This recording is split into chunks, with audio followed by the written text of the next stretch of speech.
Salve Manaus, salve Amazonas, salve Brasil, obrigado pela sua presença, obrigado pela sua audiência. E vamos hoje fazer uma viagem na história do Amazonas, aliás, da Amazônia, né, do Amazonas, da Amazônia. E essa conversa vai levar você a fazer uma viagem dentro do seu coração, entender algumas coisas, entender também que nada mudou, continua a mesma coisa, só faz crescer.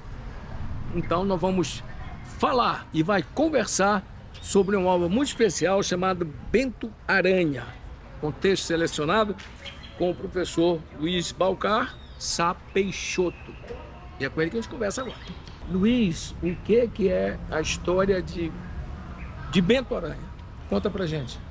Bento Aranha foi um importante intelectual, jornalista e político paraense, mas radicado no Amazonas por muitos anos, e que escreveu de uma forma primorosa o seu nome numa série de processos que marcaram a evolução histórica da província do Amazonas e do estado do Amazonas. Acho que é um intelectual que vale a pena ser recuperado pelo muito que fez ao longo de todos esses anos. Lendo este trabalho aqui, eu vou fazer uma conclusão, não sei se tu vai concordar comigo, né? Ele, na verdade, ele era a palavra não é rebelde, eu não encontro uma palavra desse, era uma pessoa que buscava onde estavam os problemas e externava seu pensamento. A palavra rebelde pode ser que aquele cara que é contra tudo, ele não era rebelde contra tudo, contra ele apenas fazia análise dos problemas. Eu acho que a leitura de rebelde foi feita muito à época, né? Então ele recebia muito, ele tinha muitos amigos e muitos inimigos também. E vez por outra era identificado assim como um rebelde. Eu prefiro tratá-lo como um dissidente, né? Como um dissidente, como alguém que está envolvido nos processos históricos, mas cujo pensamento se distancia da cúpula do poder. Então ele estava ali numa vanguarda em termos de defesa, por exemplo, do fim da escravidão, né? De defesa dos índios, de mobilização pela República, né? E tudo isso fazia dele alguém que saiu na frente, um pioneiro dessas lutas, né? Junto com outras pessoas, mas sem dúvida, quando todas essas lutas começam no Amazonas, ele está junto com essa vanguarda, né? Está lá construindo em 1869 um instituto para ensinar jovens da classe operária, né? Quer dizer, formar trabalhadores, que essa cidade era carente de trabalhadores. Já existia o conceito de capital? Estou falando de 1860 e pouco. Sim. Manaus já havia sido transformada em cidade em 1848 e, quando veio a República, se tornou capital quando veio a República, não, quando veio a província, se tornou capital da província, né? Foi instalado em 1852.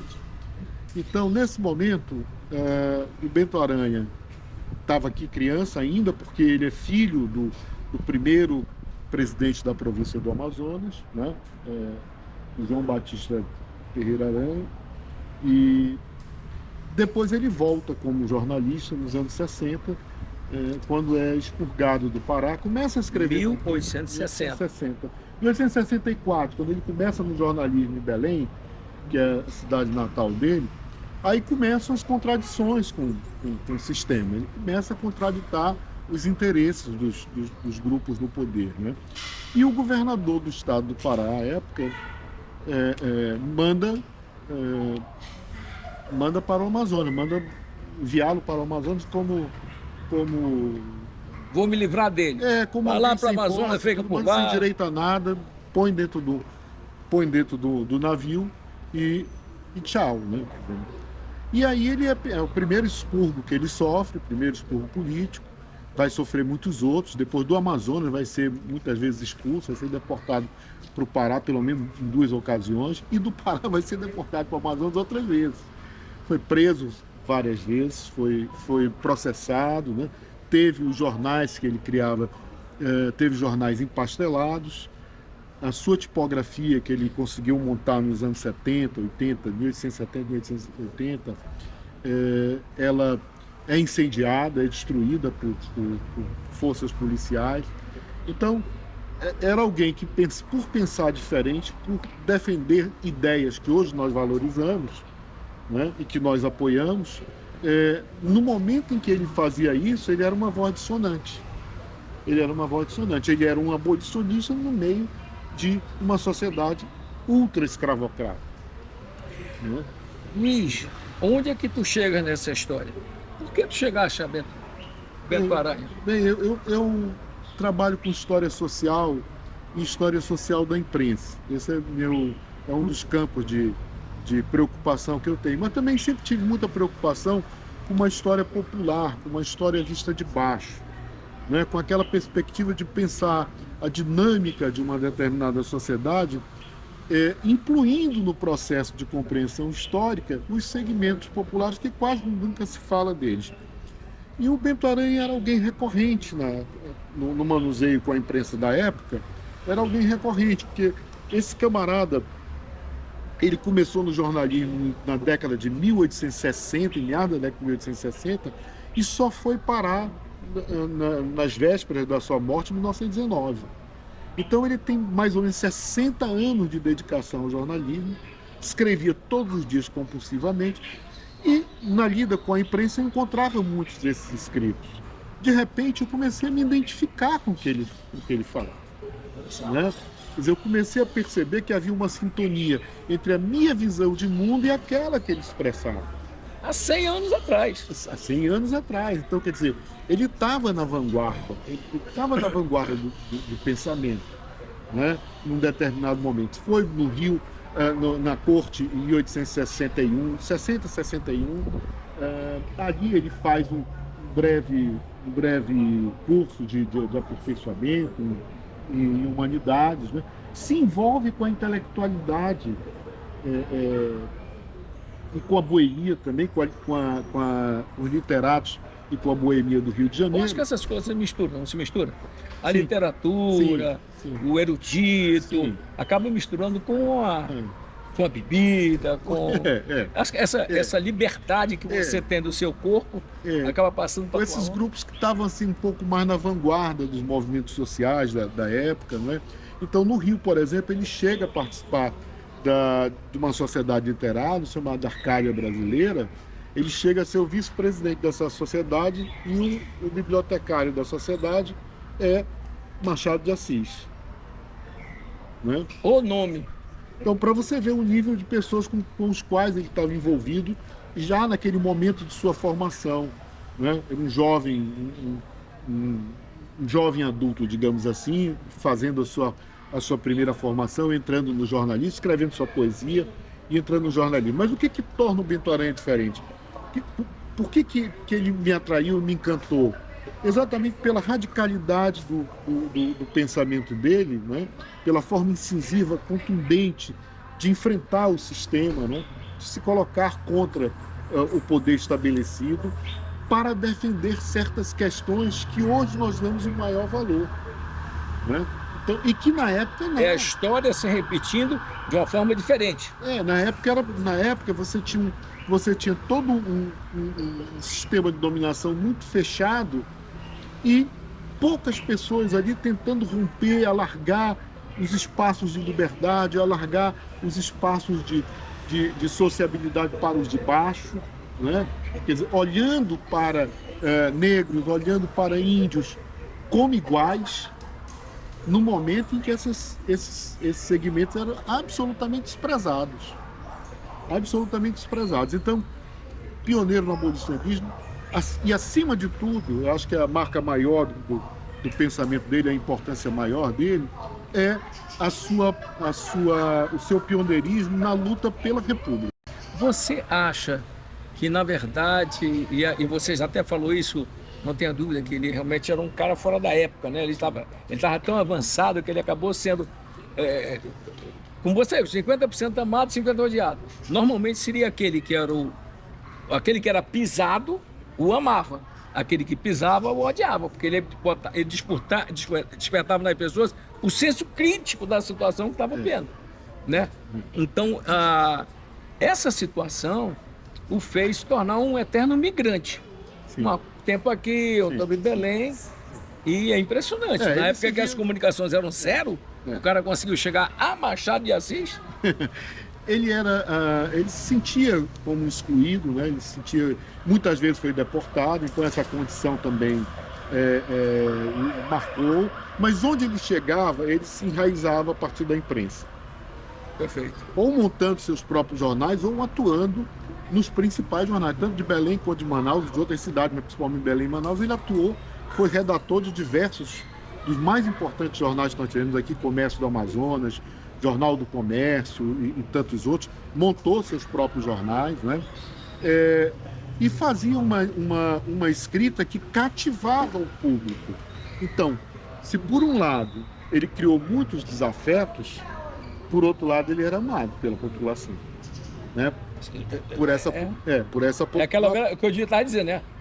Aquele que é pisado gostava dele, aquele que pisava... Não só por essa população letrada, que é pequena, essa que consome o jornal, que consumia o jornal no século XIX, mas também por segmentos ainda mais marginalizados.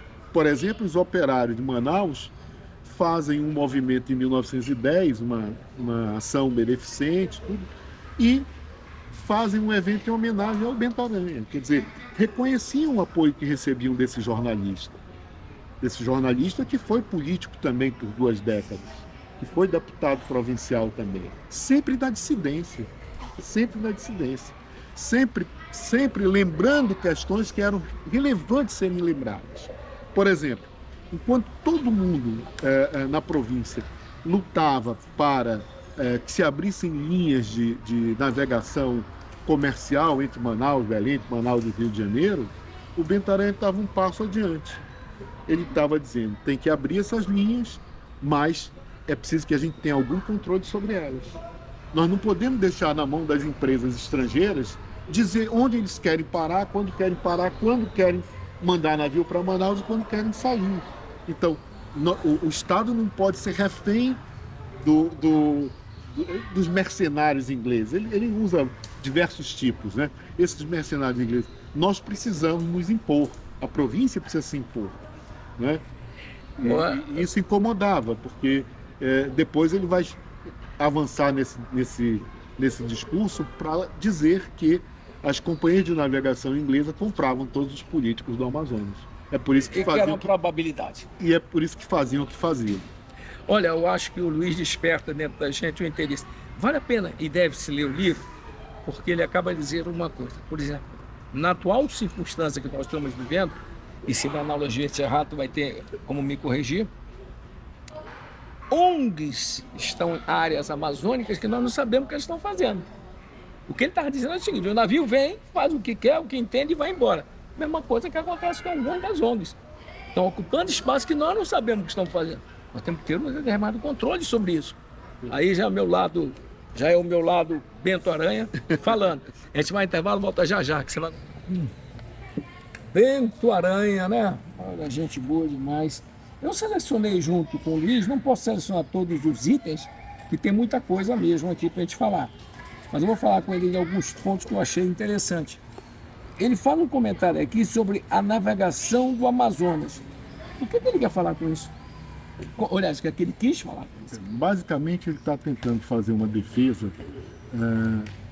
da implantação de um sistema de navegação mais amplo, que pudesse chegar, não apenas conectar a capital da província, Manaus, ao Rio de Janeiro, e a Europa e Estados Unidos. Ele sempre defendeu a abertura dessas linhas, né, diretas, mas ele também lutava para que essas linhas chegassem a pontos extremos no interior.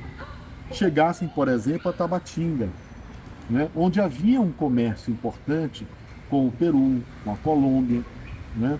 E isso não era, nem sempre era interessante para as grandes companhias de navegação. Elas mal davam conta, quer dizer, no entendimento, na questão da busca do lucro, elas mal mantinham as linhas entre as capitais, Belém e Manaus. Perfeito. E estendiam para entrando um pouco no Madeira, estendiam a Itacoatiara, estendiam a Manacapuru, quer dizer, algumas cidades nos arredores. Mas quando se tratava de, por exemplo, de ir em direção ao Juruá ou Purus, né, havia mais reticência, havia mais resistência por parte dela. Nem sempre era muito lucrativo. A gente está falando disso, de uma navegação que vai começar um pouco antes do boom da borracha. Depois, obviamente, vai ser lucrativo por causa da exportação da borracha. Mas no momento em que ele começa a criticar, é um pouco isso, né? Então você sabe que o Bento Aranha está mais atual do que nunca. É a briga que nós temos no Estado de fazer com que os aeroportos sejam construídos em todas as... É exatamente isso que ele está falando. Naquele tempo, o avião eram os navios. Portanto, ele tinha essa... Acho que a comparação não é assim, despropositada, não. Acho que se você pensar que para ir para Rio Branco, você precisa primeiro ir para Brasília e depois, isso. E depois se deslocar para o ar, quer dizer, isso não tem na cabeça do usuário, daquele que precisa fazer esse deslocamento, essa lógica não é a lógica dele. Essa é uma lógica comercial, uma lógica de capital, uma lógica da empresa, né? Que acaba sendo imposta àqueles que necessitam desse trânsito. Então, se voltarmos para o século XIX, é isso que ele está falando. Basicamente, uma das coisas que ele está falando é isso, né? Quer dizer, o mote da navegação a vapor não deveria ser o interesse comercial, não deveria ser o interesse das grandes empresas de navegação, mas o desejo e as necessidades da sociedade amazonense. A luta dele é essa. O que nós precisamos é isso, que está sendo entregue pelas grandes empresas, Multiline e tantas outras. Não é o que nós queremos. A gente precisa de... Nós queremos mais do que isso. Mais do que isso. Tem um artigo aqui que ele fala os índios de Colombo. Esse Colombo que ele se refere é Cristóvão Colombo? Os índios da época da conquista colonial, né? Da época da chegada de Colombo. Então, aí duas coisas muito interessantes. Primeiro, que ele vai discutir numa visão mais totalizada a conquista. Ele vai misturar como é que eram os índios, como é que foi essa conquista, tanto no México, quanto no que é hoje os Estados Unidos, nas Antilhas, no Brasil e principalmente na Amazônia. Então ele tem uma visão mais articulada desse processo. E de fato esse processo era articulado. O processo de dominação colonial era todo articulado. Então, muito do que estava acontecendo aqui na Amazônia estava acontecendo no Equador, no Peru, né? E o outro ponto que é muito importante desse texto de 1912, chamado, que ele titulou de Índios de Colombo, é a visão que ele tem dos índios e a visão que ele tem da conquista. Né? Ele é extremamente crítico à conquista, denuncia a violência, né? Denuncia a exploração massiva dos povos indígenas, né?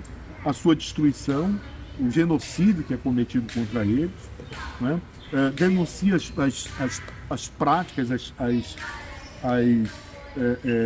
as formas bárbaras com as quais os colonos se lidavam com os povos indígenas, né? E mostra a reação dos índios como natural. Aquela reação, muitas vezes acusada pela imprensa, os índios selvagens mataram não sei quantos na localidade X. Eles saem na defesa e dizem, olha, eles estão se defendendo.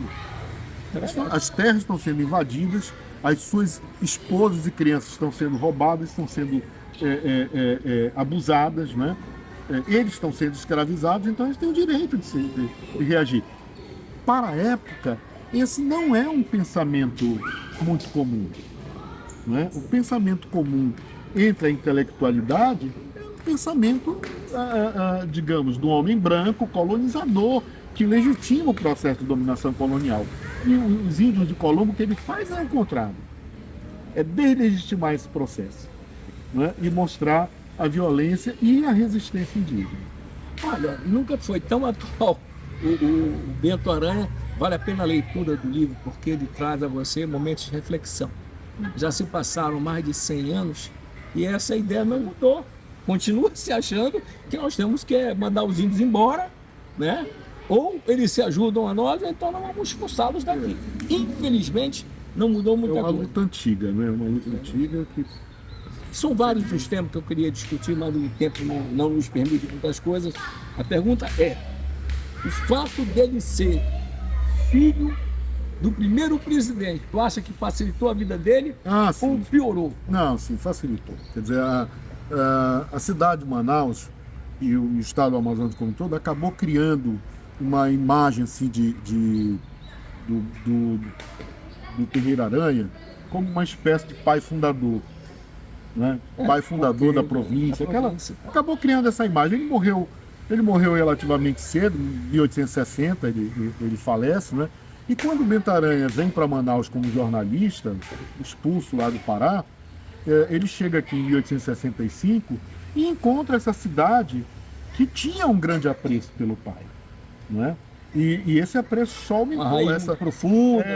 Essa imagem de uma espécie de pai fundador, ela se manteve por muito tempo, tanto que lá em 1907 vai ser inaugurada aquela bela estátua, um dos monumentos mais bonitos que se tem em Manaus, em homenagem ao pai do Bento Aranha, né, ao Terreiro Aranha.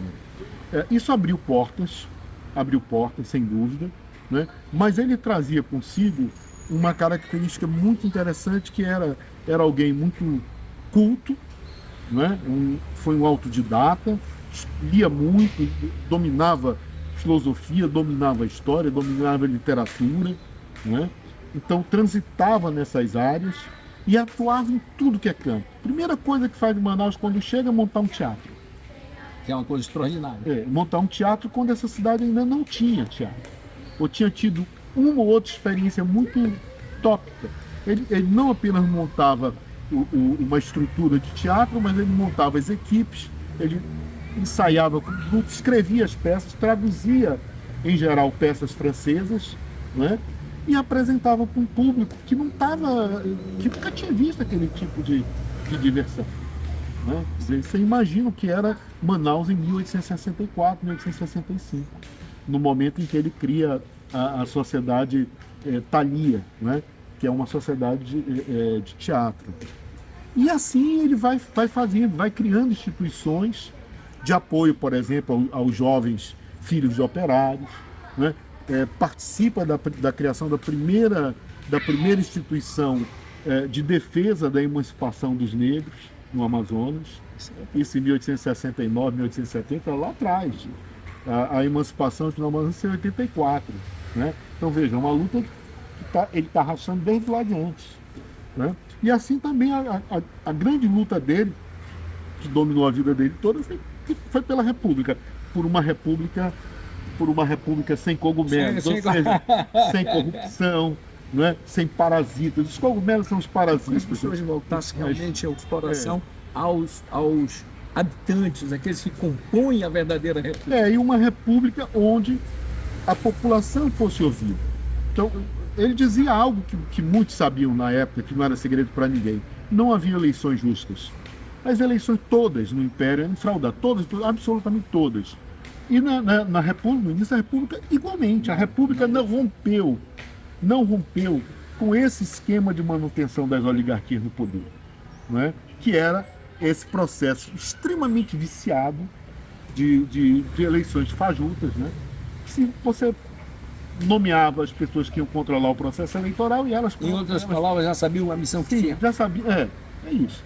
Então ele sonhou com outro tipo de república em que o povo pudesse se expressar livremente, né? Livremente, e que fosse ouvido. Que os verdadeiros líderes fossem realmente líderes e não pessoas que são indicadas para serem líderes. É bem diferente.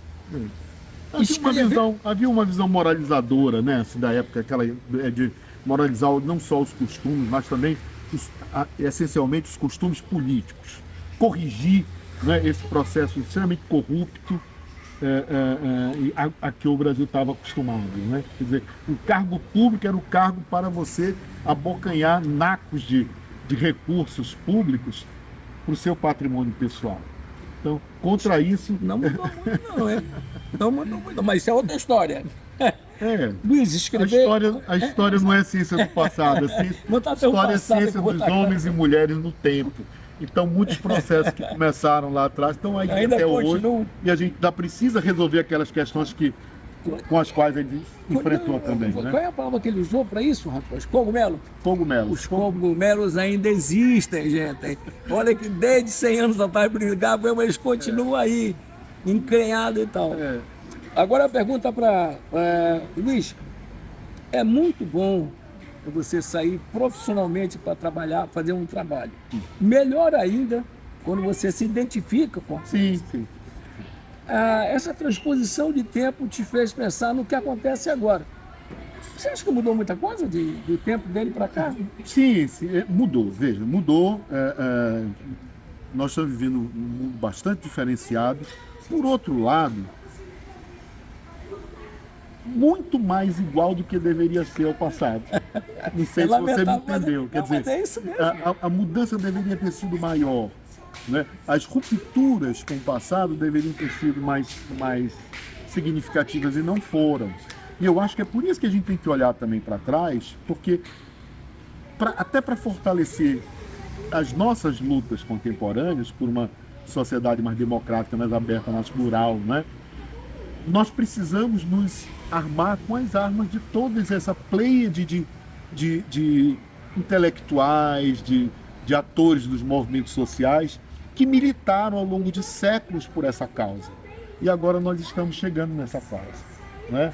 Então é olhar para trás para retirar essas ideias, esses valores, essa luta, esse ânimo da luta, né? E também tirar dali boas imagens, boas perspectivas de construção de um mundo melhor. Já estavam lá atrás, não somos só nós que pensamos num mundo melhor.